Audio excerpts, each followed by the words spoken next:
The last time we spoke with Gabriel Crouse, he gave us some very good insights into the actual ownership of land in South Africa, dispelling a myth which said that 70% of the land is owned by whites. That was from, well, some selective reading of research. It basically took 1/3 of the number and then extrapolated it.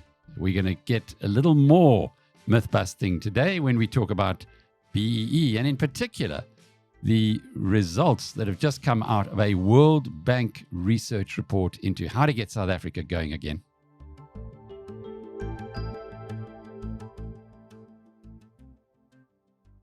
Gabriel, thank you for joining us. Is this your day job, looking at difficult subjects, researching them, and then sharing with the rest of us? Yes, it's certainly a big part of it, and it's something that I enjoy. I think South Africa's underperformance is not because of a lack of goodwill, but because of a lack of good insight. So just sharing facts, I think, is very helpful to our country.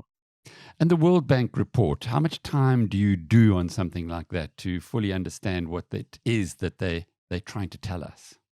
The report itself is pretty short to read. There are some attending documents that are a bit longer.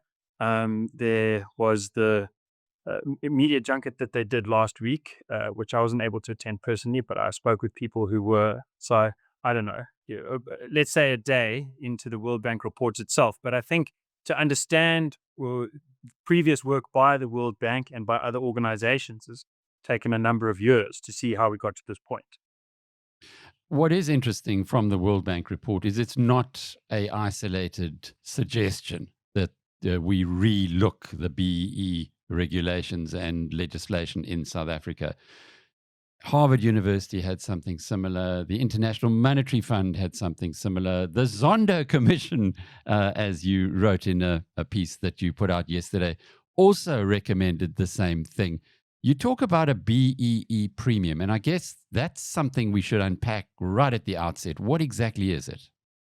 So, Acting Chief Procurement Officer of Treasury, who presides over about 1.2 trillion rand of spending, Vili Matebula, has explained repeatedly that a BEE premium is the legal amount that the government can spend extra in order to procure from a racially preferred buyer. So, to give an example from the City of Cape Town's Value for Money report, two suppliers were willing to sell traffic light controllers for about 70,000 rand. There's the original manufacturer, and then there's another supplier selling exactly the same part, exactly the same deal. But the original manufacturer didn't have as many BEE points, so they didn't get the contract, the tender. The supplier that did get the tender sold exactly the same thing for 7,000 rand extra, for 7% extra. I think it was about 6,000 rand extra. So that is a BEE premium of about 7%.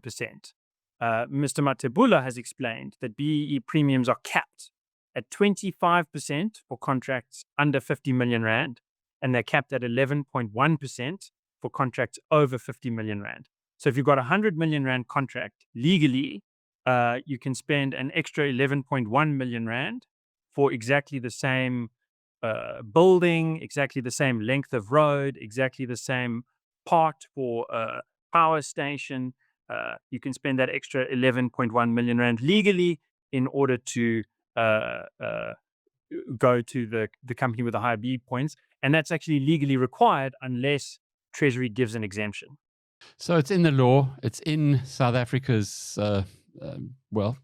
it's the rule of law in South Africa, and that's part of our laws. And that is one of the issues that is in very strong debate at the moment, especially as we've run out of money in this country. But when you look back at that premium, where does that on the 100 million rand contract, that 11 million rand, which is just what taxpayers are paying extra, where does it go? Who gets it? Well, I mean, the company that got the bid. I think that the important the underlying question there is that money getting the maximum value? Is it getting productivity to grow at the greatest possible rate? And the answer is no. One of the key overall measures that we look to is the fiscal multiplier. So economists, including at the South African Reserve Bank, well, they published a working paper at the South African Reserve Bank 2 or 3 years ago, and another group at the UN University more recently published studies analyzing when South Africa's government spends a rand, does it add to the economy? So it goes to this person, but then that, they're spending it on the next thing and it kind of all grows together. Or is it really just wasteful? And to give a sense of things, if the answer is one, that means you spend a rand, you get a rand. Uh, in really good cases like South Africa in the mid 2000s under Mbeki and after Mandela, we had a fiscal multiplier about 1.5. So when the government was spending a rand, it was getting 1.5 rands worth of value. As of 2018, it was negative, which is almost the only recorded thing in the world of consistent negative fiscal multipliers. The average over the last 5 years is 0. That means it would literally have been better to burn the money, to pour it down a drain, than to try and spend it in the way that it has been spent. So where does it go? That extra, in a sense, is going nowhere. In literal terms, some of it gets shipped offshore, some of it gets squirreled away, some of it gets spent on consumer goods. But in terms of the overall impact on the economy, South Africa's spending on the margins is worse than worthless.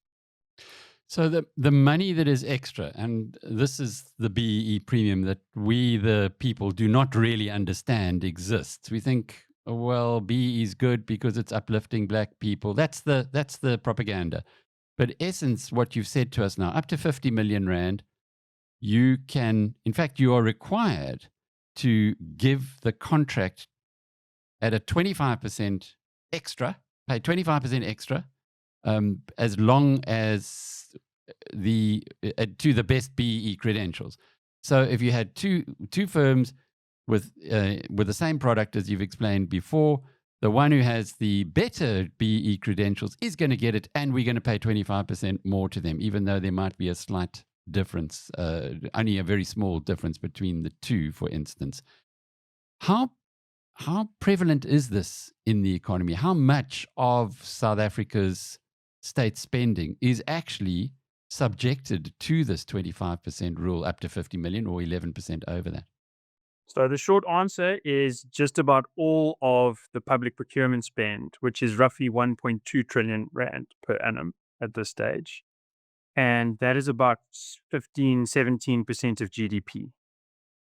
So it's about a sixth, between a seventh and a sixth of the economy. So you can think of it as one day of the week.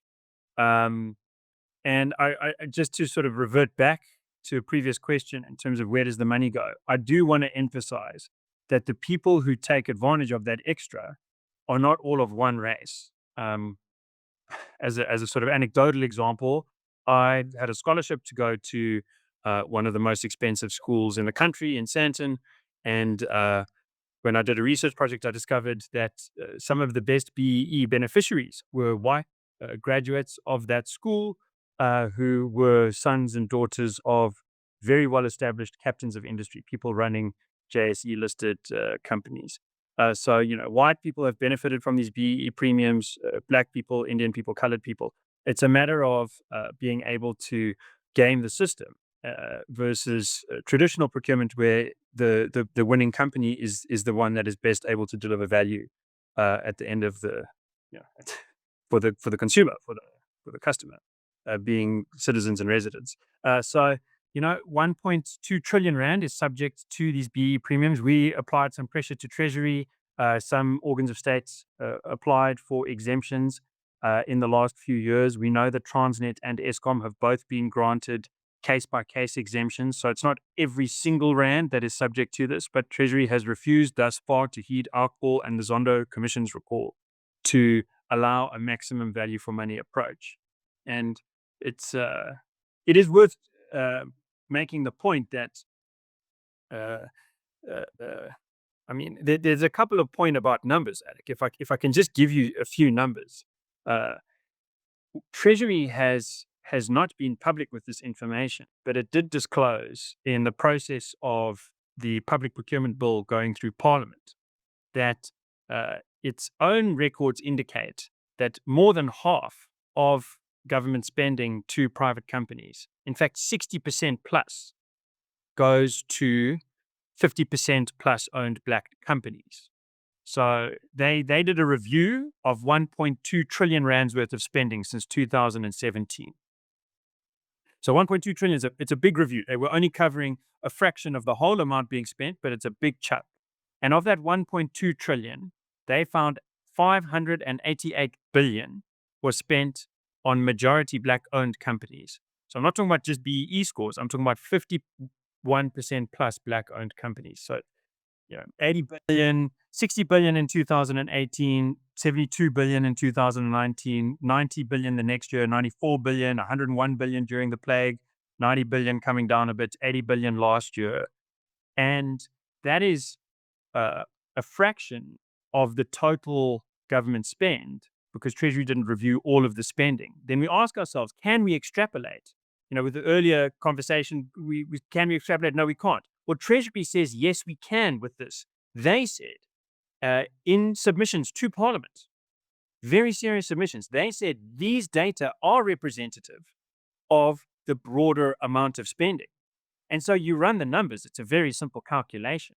And you find that since 2017, Treasury has spent an estimated 3.5 trillion rand on majority black-owned companies. So the notion that we live in a society dominated by white monopoly capital is debunked. The notion that we require this kind of intervention in order for there to be major established black-owned businesses is debunked. With 3.5 trillion rand already having gone to majority black-owned businesses, we know that we're dealing with a very well-established supply base.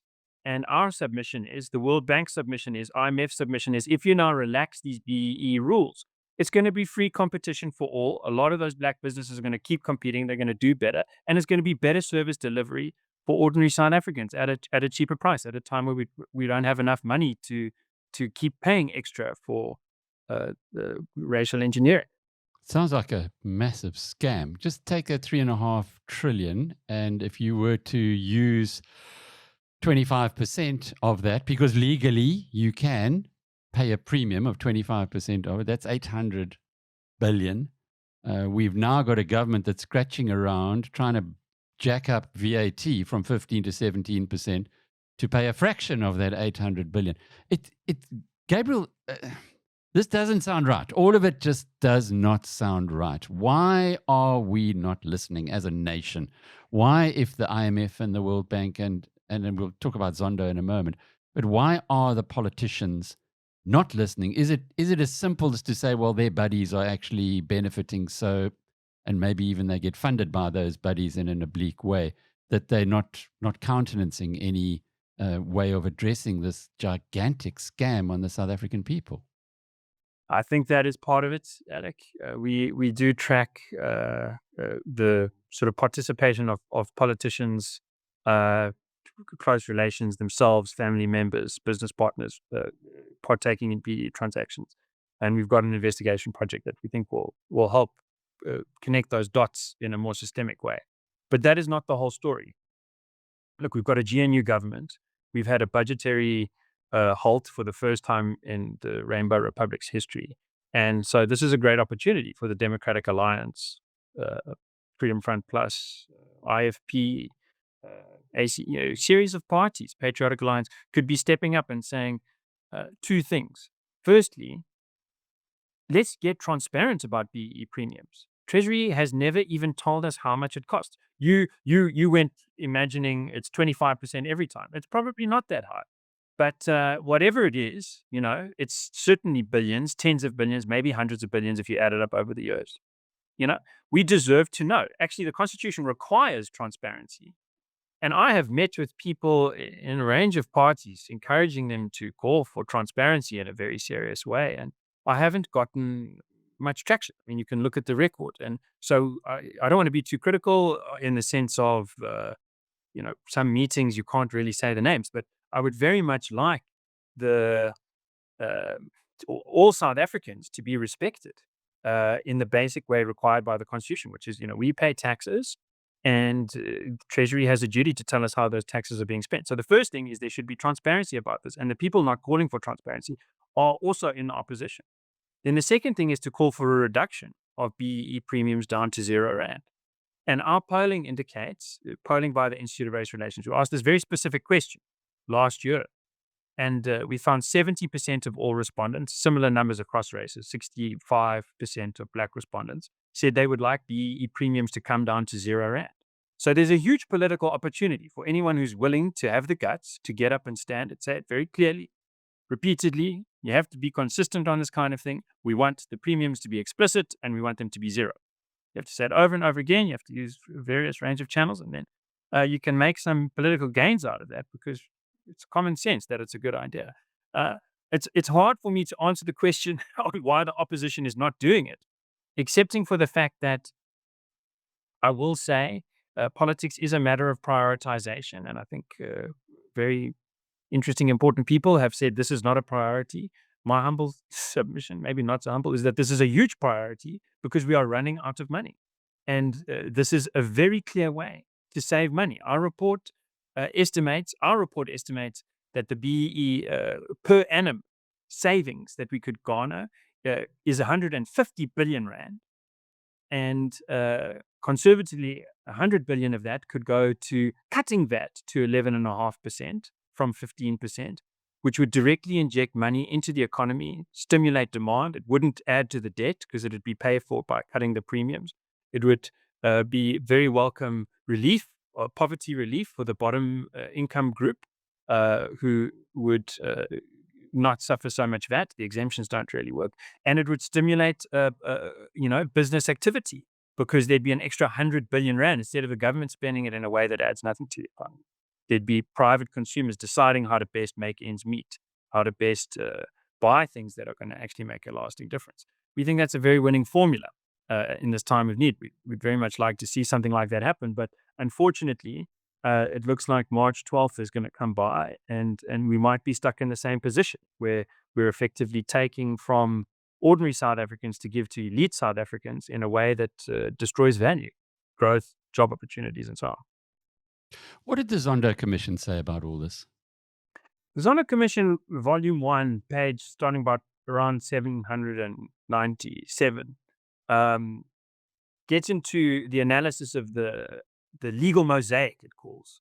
And this is really a very important part of the commission, because what it's doing is it's saying, we've been sitting for years, spending a huge amount of money, listening to how terribly corrupt South Africa is. Why is it so corrupt? Some sociologists or some people with that kind of bent, they'll say it's a cultural thing. Others will say, it's just a few bad apples. But really, there's bad apples in every country, and there's cultural problems in every country. There's not state capture at the scale we have had in every country. Just to give a sense, underlying the Zondo report's analysis from the World Bank, we found that the rate of decline of South African government spending effectiveness since 1996 is the fastest of any open democracy in the world, and it's the third fastest of any sort of region in the world. It's an astonishing decline. So we started out, the World Bank does this analysis of how effective are governments at spending their money. And they've been putting it out every year since 1996. And then they rank all the countries, and then you get a percentile ranking. So in 1996, we were in the top 20%, and we improved a little bit. We stagnated. In the 2000s, we improved a little bit. And then we started sliding and sliding and sliding. So now we're in the 40th percentile. That means 60% of countries are better than us, and 40% are worse than us. So there's a lot of countries with worse governments than us. DRC, Somalia, the Gaza Strip, they are, in absolute terms, we're not the bottom of the pile. But if you look at how fast we've gone down from 80 to 40, there's practically nothing else like it. It's a huge, huge decline. That is state capture. What's happened at the same time is tax revenues as a portion of GDP have inclined dramatically. And if you look at that combination of more and more money going into the government and the government spending it worse and worse, we find the classic definition of state capture from the 19th century. We developed an index which quantifies it and ranks every country in the world. We call that the Fukuyama Index because Francis Fukuyama came and gave a talk to address this point in 2019. On that index, the value for money index, South Africa is the worst performer in the world on these trend lines. So the Zondo report is faced by that. It's the worst case of state capture on record on these macro numbers.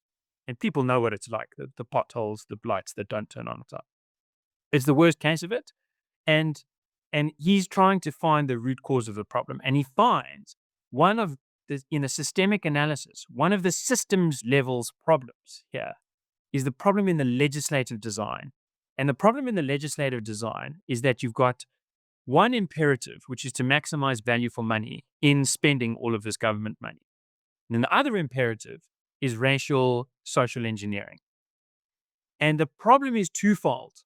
He says the first problem is that there is inevitably a conflict between these multiple imperatives being pursued by a single act. You're buying pencils or traffic lights or transformers for a power station. You're trying to do two things at once. Makes it complicated. And the second thing is the way the legislation is set up. It's not transparent. It's not clear exactly how you're supposed to resolve this dispute. And it's that lack of clarity, which is manifest by the fact we don't even know what the BE premiums are that are being spent at a national level. It's never been published by Treasury. That shows how untransparent it is. As another data point, there was a survey within one organ of state a number of years ago where they asked the procurement officers, are you spending BE premiums? And half of them said yes, and half of them said no. It's a big problem if your accountants can't even agree if they're spending money on a particular thing. That's how confusing it is. And Zondo says this confusion creates the room, firstly, for good faith actors to make accidental mistakes. And that's a problem. But secondly, and much more dangerously, for bad faith actors to intercede, to move in the shadows and grab whatever they can. So confusion creates discretion. Discretion opens spaces for corruption. And that's the language that the World Bank uses. They say that this cumbersome process has opened up spaces for corruption. And that is why they recommend, and that is why Zondo recommended, maximum value for money, unambiguously. He said, you need to choose what's the top priority, value for money or racial social engineering, as per section 217(2) of the Constitution, which is an interpretive point. He says you've got to choose one of these two things as your priority. And ultimately, the Zondo report's words, the national interest is best served by getting maximum value for money in public procurement, and all procurement officers should be so advised. We've repeated that advice ever since. And we note that came out in 2021. Immediately, there was backlash from the ANC. One of its former NEC leaders called Zondo, or called the judiciary captured by colonial forces. But since then, the Harvard Kennedy report came out. The IMF came out with multiple reports. The World Bank has now come out with this report. We think Zondo really broke through the wall, and we are very excited to see others walk through it. And we would like South Africa's political opposition to take their turn to walk through the gap in the wall too, and to end BEE premiums. Why haven't they? Alec, I'm flabbergasted that they haven't even tried. Do they not understand it? Have they not done the research? Have they not read the Institute of Race Relations material? Which, you guys have been around for nearly 100 years. It's highly reputable. People all over the world read and know the credibility of the IRR. Why would our opposition parties not pick this up and run with the ball? I think part of it is an understanding issue. And I think, getting the information out there, I think does help. It does take time to assimilate. I think people get confused between the difference between the illegal side and the legal side, because, one of the things that we hear is you were estimating, imagine if the premium of 25%, which is the cap, imagine if that was being spent every time. When I speak to some insiders in government, they say, but it's not really the cap that's being spent every time. Part of the reason is that companies have already run away that wouldn't be able to compete on BE points. So you're not seeing that thing in the procurement numbers. Part of the reason is that sometimes the best, cheapest business is majority black run. So, even if you had no BE premiums, the black run business would be getting the thing. So you're not seeing a cap. And some of the times it is 25%. And some of the times it's 50% or 100%, or these markups that kind of don't even fit within the system. So I think a lot of people really want to go after the corruption. And I think in that sense, the ANC has set the agenda by saying corruption is the problem and making out as if corruption can be solved if we just have one more sort of moving speech coming from one more charismatic politician. It's like this time with feeling, Oaks. It's like some rugby moment is going to bring us all together and stop us from being corrupt. That's the feeling that I get. I debated this issue with the former head of Stats SA and Matthew Parks, Kasatu's main spokesperson, just 2 days ago on Newsroom Africa. And they both gave this impression. Corruption's the big problem. That's why BEE is not working. But how are you going to solve it? Well, they want to keep the policy. Let's just get more inspired about how we deal with corruption. And unfortunately, I think the opposition is a little bit stuck in that same framework of like going after corruption and being afraid of connecting BEE and corruption, because there's a wrong way to do that. There's a very wrong way to do that, to make that connection. The right way to make that connection is the way the Zondo report makes that connection. And if they follow that lead, and they follow the lead of the World Bank and the IMF and those who have meticulously tread this path, I think there's a very clear and winning argument to be made. But it does take a bit of understanding, a bit of readjustment. Don't just straightforwardly go after corruption, because there are real policy issues that program for corruption. One of the examples I like going to is the United Kingdom. Let's say 250 years ago, it forbade the sale of linen from Belgium, from the Flemish parts of Europe. It forbade the sale of porcelain as well from coming in. The Corn Laws, and at that time, British officials were notoriously corrupt. They had stupid laws that programmed for corruption. They then cancelled those laws, and the corruption reduced significantly to the point where their officials, let's say in the early 19th century, had the reputation of being the most incorruptible in the world. So there is a connection between the system you put in place. We do a lot of systems analysis in South Africa, but very little of the up-to-date nature. The system in place actually does impact the behavior of people, because people chase incentives. And I think that takes a bit of understanding to shift one's mindset from this thing of just like corruption is bad and we must get rid of a few bad apples, to no, we actually have to change the system in order to make it possible for the limited resources of the NPA and of the procurement oversight teams to be able to make sure that the bad apples are removed. And that systemic change that introduces transparency, that makes it much cheaper and more efficient to clean out the bad actors. That's what the Zondo report is really focused on.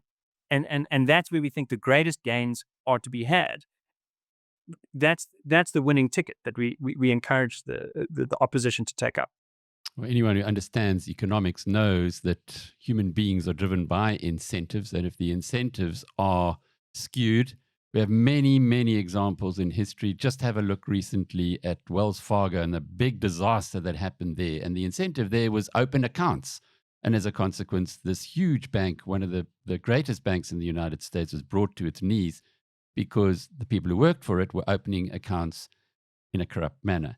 And here we have a state that says, no, it's cool.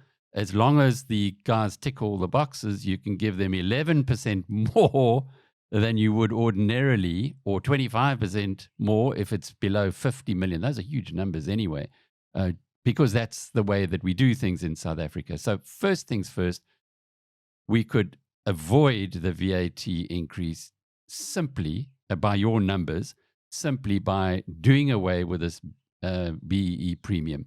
And that would mean reassessing the system that we have at the moment. Just to close off with South Africa's economy, how has it performed under this scenario? You did write in your report something that we haven't done anything since 2007, have not grown in real terms since 2007. What does that mean? Yeah, I mean, the World Bank highlighted that as their first data point in their report.